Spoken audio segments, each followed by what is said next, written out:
मुझे लगा अब उसका सास शिकायतनामा भी धीरे धीरे बंद हो जाएगा, लेकिन इस बार बड़े दिनों की छुट्टियों में वह ससुराल जाकर लौटी तो शिकायत का एक नया सूत्र मिल गया था।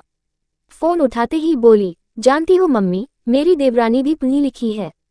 चाहे तो वह भी घर से बाहर कहीं कोई काम कर सकती है, पर उसे कोई घर से बाहर कुछ नहीं करने देगा।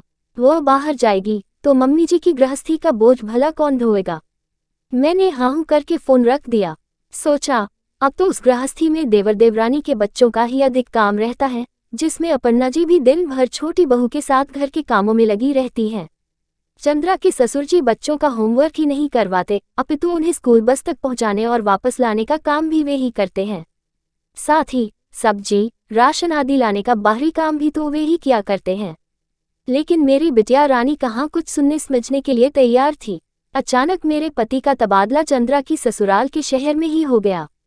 अब तो उनके घर आना जाना लगा ही रहता।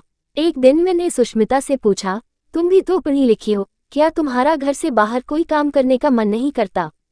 वो हंसी, मौसी जी अभी तो मेरे बच्चे बहुत छोटे हैं, नौकरी करने से ज्यादा जरूरी है उनकी देखभाल करना।